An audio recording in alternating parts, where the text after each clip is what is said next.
Today's guest is Chris Parmigiani. How bad did I mangle that? Did I pronounce that correct? Parmigiani. Close. Parmesan, we were close. Yeah. A business leader with more than 25 years of experience in strategy, operations, and growth. He has led global teams, driven process improvements, and helped organizations scale across multiple industries. Known for his practical, results-focused approach, Chris brings deep expertise in leadership, business development, and operational excellence. Chris, welcome to the podcast. Thank you. Thank you. Glad to be here, guys. Excellent. Glad to be here. All right. So one of the things that I loved, Tom and I we've done dozens of shows. Most people we bring on, their bios are focused on their current position, right? And in fact, we were prepping for the show this morning, and I said, Gabby, where's Chris's information? He's president of CMIT. He goes, oh no, he doesn't want that in his bio. And I said, oh, fantastic, because so you're showing your experience and your expertise over your whole course of your career, which I think is phenomenal. Versus saying I'm currently the president of CMIT. So it's a good segue. So what's the biggest change you've seen in business strategy over the last 25 years? Change of business strategy. Listen, Yes. technology plays a role in that. But I think a couple of things I've seen is, the organizations, large or small, that have greater success are the ones that are willing to fail. They're willing to fail and fail fast. They're willing to try new things.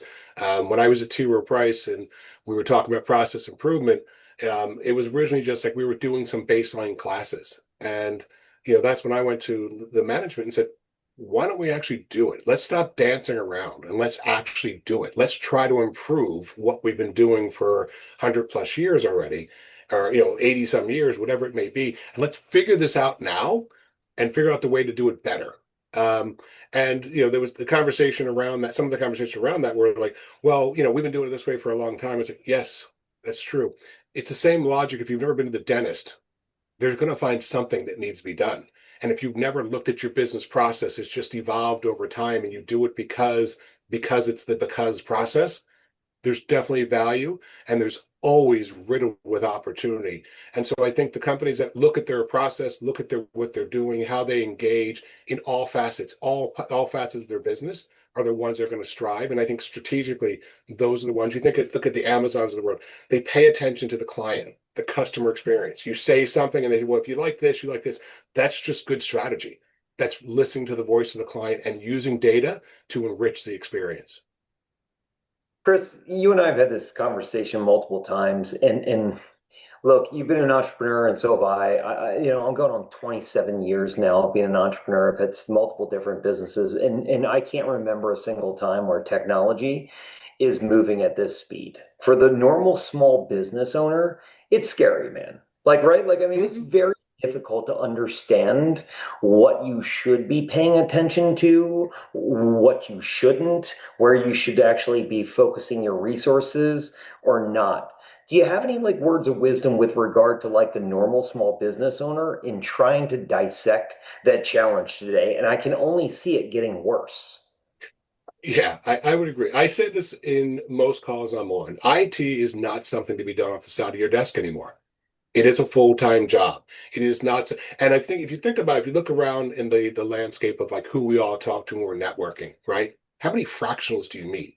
There's a reason fractionals are out there. And fractionals, because it's another strategic change in the business world. Do one thing really well and do it for many instead of doing it just for one company. Because you bring wisdom. If I go to company A, B, and C in the average week, I don't learn just what A did. I can iterate and take in B and C and C. What's the best solution that may work for all of them are different. So you learn different things. I think that the information channel, because of internet and AI and everything else, is faster. But fractional spaces, I think, is really what you look at. If you look at IT, I can't tell you how many small businesses I run into. It's like, well, we really don't need your help. And it's like, well, let me start with this. I did a quick check. Do you know that none of your mail records are set up? So some percentage, if not a large percentage, of your emails are never reaching your target clients. Case in point, small, really small thing.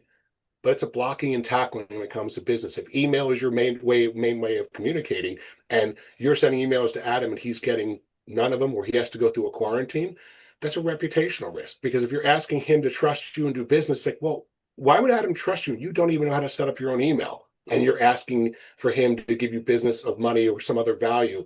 So I think all these little things with IT add up. And it's not one thing that takes you down. It's all the little things that add up and then turn into the mountain of problems.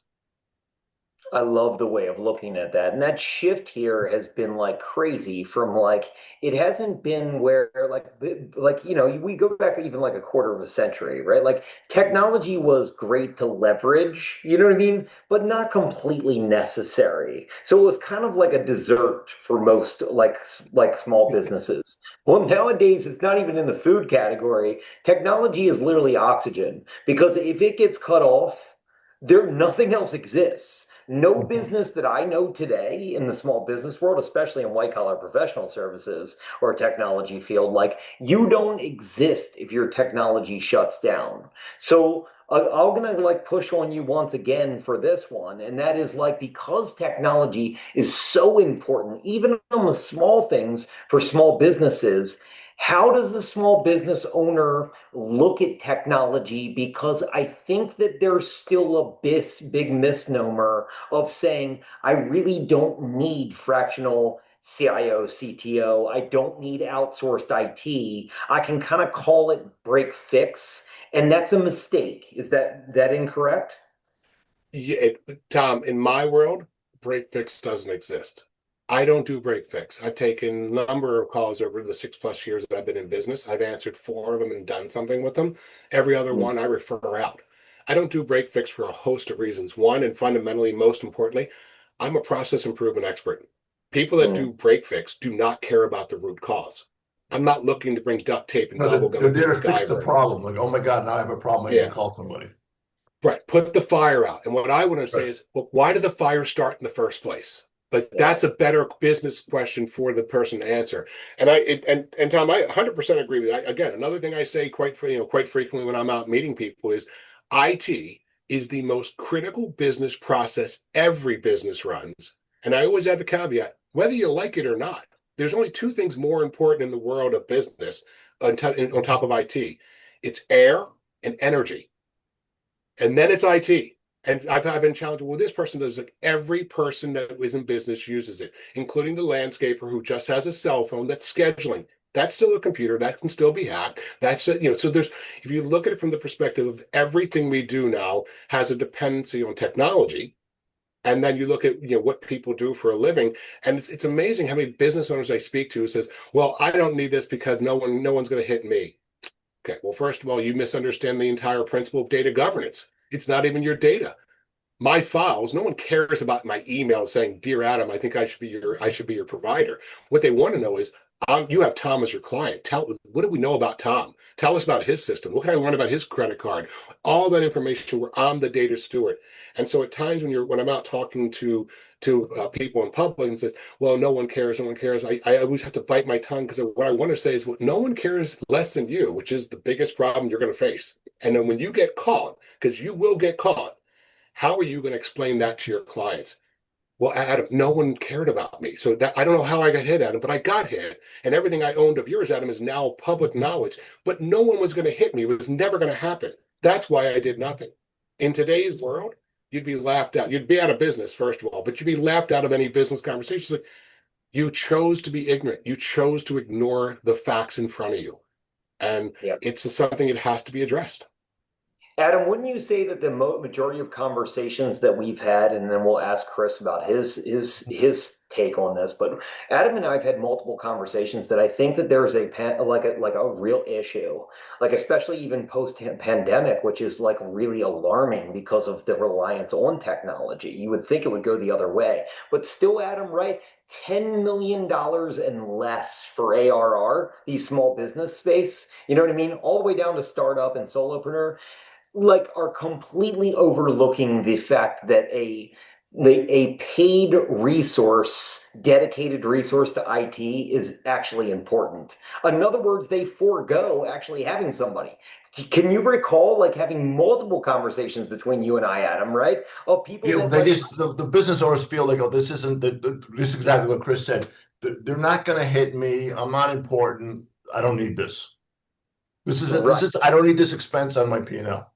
Right. I'll pay it when it's broken, but Yeah, I when it's don't. broken, I'll call Chris. He'll fix it.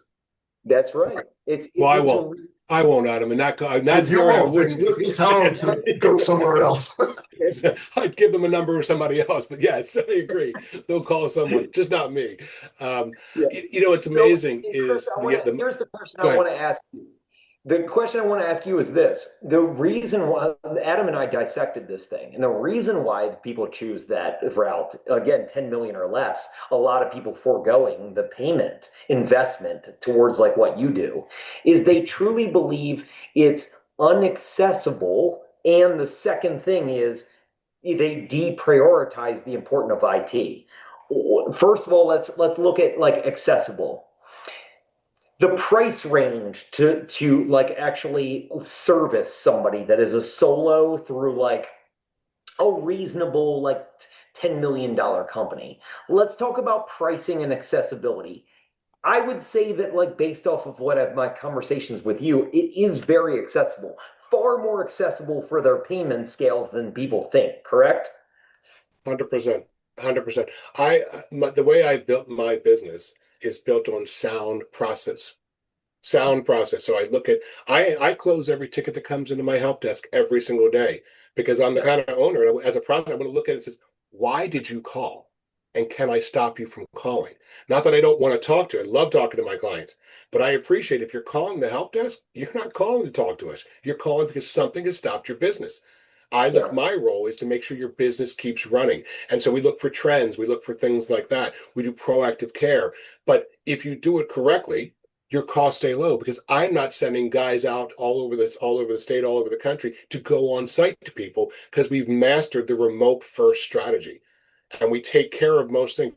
The most common ticket we get on our help desk is I forgot my password. That's the one device I didn't sign up to manage, which is your mind. That's your password. I have nothing to do with it. And so there's nothing we can do with that variable besides reset it for you and reset it if we have to every single day. We've had clients, we've set them every time they work. There's older clientele forgets their password, and we reset it every single day they work. We don't complain because that's a better way to work than having someone write their password and stick it under I don't want to give out the trade secret here, underneath your keyboard. Never look for passwords underneath the keyboard. I mean, that's the easiest place to find No them if they're not criminal right would in come front up of you. with that idea. That's No, crazy. no, I mean, yeah, exactly. It's like putting your wallet in your shoe when you go to the beach. No one's going to think you look Yeah, there. no, yeah. Why would you look there? Don't, or the hat, right? So yeah. Exactly. I'll just turn the hat over. I'm good. You're saying, first of all, accessibility is very accessible, like cost wise, for most Right. organizations, unless they want something crazy, right? Especially if 100%. you're proactive, right? If you're proactive with it, right? The Right. second thing let's address is this, right? The deprioritization of bringing somebody like an MSP on board if you're small. And Adam, you can tell me if I'm wrong, and then we'll hear what Chris has to say is I think that the industry in general, the technology industry in general, has relied too heavily on risk management instead of being proactive with actual ROI. And small businesses just don't give a shit about risk management yet. You know what I mean? They don't want to hear about it. They're Well, not only that, covering but Chris talked their about throat. the fact that he's talking about identifying the problems and then fixing the process so you don't get to the creating those tickets, right? And small business owners don't see the value in that. Is it That's right. Or at least they don't prioritize it. In a right? small business owner's mind, they are grow, grow, grow until I reach a stage where I have the luxury to think about risk management. And the MSP world or the technology world, in my own opinion, has leaned too heavily on risk management for the small business space when they should go a different direction and say, risk management is a secondary issue. What we do for small businesses is remain proactive so that you can grow and scale your business at the highest rates possible. You know what I mean? Chris, thoughts on this? Um, I'll share an example. I'll share an example. When we started working with the uberly small, so the fives and under, my help desk manager, very experienced, tenured professional, said, "You're making a mistake." they're going to blow up our desk. They're going to get nonstop calls. And I laughed and I said, no, I don't think so. I know people, process, and technology. And this was very early on. His response to me was even better when I said to him, he goes, what the hell do you know? You've been in this business for 30 seconds. And I said, like I said, I know people, process, and technology. 1 year later, we had not received a single call from any of our small businesses. We continued to take them on. The first call we got was 18 months in, and the business owner, solopreneur, said, yeah, something's wrong with my laptop. I can't get sound. I've been trying to fix it for 3 days. And our response was, why don't you call us? And as we're saying that, we're updating a driver, and 2 minutes later, they're off and running. I share that with you because you think about that. Small business, I want to grow, grow, grow, grow, grow. How many searches, how many things of trying to figure out why you don't have speed, a speaker working? That's an hour, 2 hours, 3 hours of wasted time that did nothing to move your business forward. It doesn't make Yeah. you a better IT person. It makes you someone who knows how to look at Google search. And when you have a partner like us, it's like, call us. We have a 1 hour SLA. Like I said, I appreciate you're not calling me to tell me about the weather in your town. You're calling me to say, I can't hear on my computer. And we're going to resolve that for you immediately so you can get back to doing what you do to make money and drive your business. IT is a necessity. It doesn't mean it's your necessity. And that's, I think, what small business seem to forget is that everything can be your responsibility if you want everything to get half done. I don't know how to do my own books. I have an accountant. I have a bookkeeper. I have a lawyer. I practice what I preach. I've been outsourcing everything I've done since day one. Even before I had an account, I had an accountant and a bookkeeper ready to go, and they were charging me. And one of them said, like, we can wait. She's like, no, I'm confident. I'm going to get work, and I never want to think about what besides the level you and I talk at. I trust you to do your job. And I think small businesses think that, oh, like no one else can do it like me. No one else. Yeah, no one else can slow you down more than yourself trying to do everything that you don't know. So we focus on our small business audience. At a minimum, what should small business owners be doing to help with their process with regards to technology? Minimally. Listen, if you first, I'll start at something I don't even sell, cyber insurance. Every businesses have cyber insurance.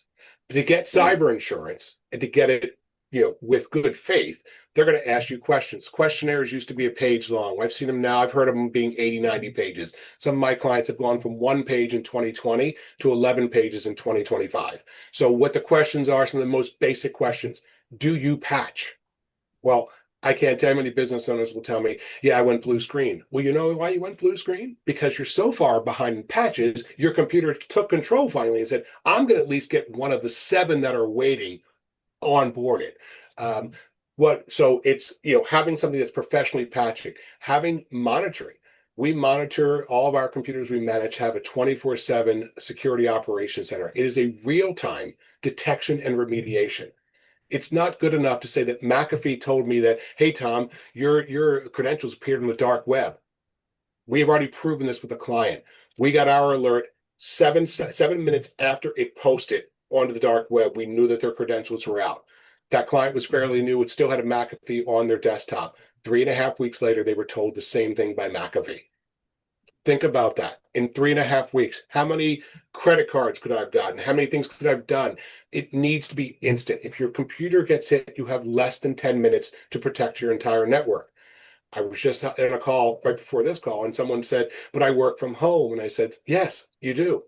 Do you have any smart devices in your home? Yeah, well, why would that matter? All of them, right. So I can clean, if you don't have any protection, you don't know your computer got hit, and then you figure it out 2 weeks later, guess what? It's probably too late because the malware has nested now inside your smart refrigerator, waiting for the right time to come back and hit you. It seems so trivial, but all these smart devices create new problems for the average business because you're working at home and you're working remote, etc. And there's all these threats that people don't think about. It's just my Ring cam. Your Ring cam is an open port. So it's the little things that are, like I said earlier in the call, the little things that what bring you down. So that's what we would suggest. The third thing we suggest for all businesses is a backup of your email system, a complete backup of your Office 365 or your Google Workspace. If you are truly a small business, right there, you now have awareness, patching, security, AV, and a complete backup. You are 97% more likely to, and hear the words I'm going to say, to survive being hit. I will never promise you that you can't get hit, because cybercrime is like water.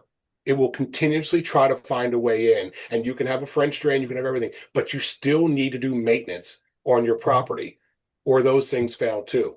And so it's an ongoing conversation of what do you need, and you layer cybersecurity. You look at email, you look at multiple layers of things, so you're aware of something happened, you have time to react before the problem really gets bigger. And so those three basic things leave you in a much better position. And if you have cyber insurance, you can check a lot of those boxes. Cyber insurance, in order to qualify for cyber insurance to be underwritten, they're going to make sure you have these things in place. They're going to ask you these questions. And when we take over, when we take on a new client, we'll ask, hey, Tom, do you have cyber insurance? Yes. I'd like to see what you said. I'd like to go through it myself. Now that I'm your IT partner, I want to see what you said. One of the most common things we see is Tom says, I have a firewall. And I go back to say, Tom, I'm your provider now. You don't have a firewall. No, but I have a Verizon really smart. It was a smart, extra smart router, blah, blah, blah. It's like, yeah, that's marketing. And it's also now insurance fraud. You said you had something thinking you do because of marketing, and you don't. And they're not going to tell you that day one. But should Tom get breached and say, I have cyber insurance, and yeah, how is it firewall? So tell us more about your firewall. Well, it's just my Verizon router. Because that's material misrepresentation. You don't have a firewall, and therefore you're now void. So it's a double whammy. So we try to look at the blocking and tackling of the entire relationship and look at everything. Managing Office 365 and Google licenses. Good way to waste your money. People that don't, small businesses, not uncommon to meet a small business, and it's 3 people and they have 7 emails. They have one for info at and social at. These are shared mailboxes. And that's only $5, $10, $15, $20, but compound that. We met a small business with 10 associates, and the first year, once we took over their contracting, by the end of year 1, that small business was saving $1,200 a year on Microsoft licensing alone. Just because they didn't know. Yeah. Well, what I can tell you is this, and we'll bring this home here in a second. I think that, one thing that Adam and I have been is pro technology shift. I do think that there's a big issue right now that people are acknowledging the fact that technology is uber important, but just because they're nodding their head, too many small businesses are not being proactive with regard to ROI, but also on the opposite end of risk management. It's a huge problem. And I hope that, with stuff like this podcast today and things like that, we can start to solve that. Chris, we always ask this question to sort of wrap up our podcasts. After the conversation today, what's the one thing that you would want somebody to take away if you're a small business owner listening to this podcast? What's the one takeaway that you want them to stick in their mind and apply after they've listened to this conversation? One suggestion is, if you don't have an IT partner, if you haven't had a conversation with an IT partner or an IT company, not necessarily me, anyone, check yourself. Just check yourself. You're making a lot of assumptions. I set up my GoDaddy account. I assume it's right. I did this. I assume it's right. We know what assumptions. But the difference is in technology, when your assumption's wrong, it's not just making an ass. It's probably going to cost you hundreds of thousands of dollars. Case in point, I meet so many small doctor practitioners who say, well, yeah, send me an email at blah, blah, blah at Gmail. That's a $250,000 fine for HIPAA. You are using public domain email to send out medical information. You can't say I didn't know, because it's common knowledge. It's choice. And so I would say, check yourself. Check your assumptions. And not just on IT, check your assumption on everything. And more importantly, outside of IT, on most of your business stuff, I would say, fail fast. Try to figure something out and see if it makes it better. But if someone's still doubting themselves, I'd say get out a piece of paper and a tick sheet and track all the time you spend looking at your own IT, trying to figure out why this won't work, and track the time. And then tell me, is it worth it? I love that. Well, Chris, if somebody does want to get a hold of you on our podcast, what's the best way to reach you? They can either give me a call on my direct line, or they can email me directly. And if they also, on my LinkedIn, I have a calendar app. I'm willing to have conversations and help anyone who calls. And sometimes I'm not the right resource, and I'll tell you that as well. And I'll use my network to find the right resource for you. Love it. Adam, you want to Excellent. bring us home?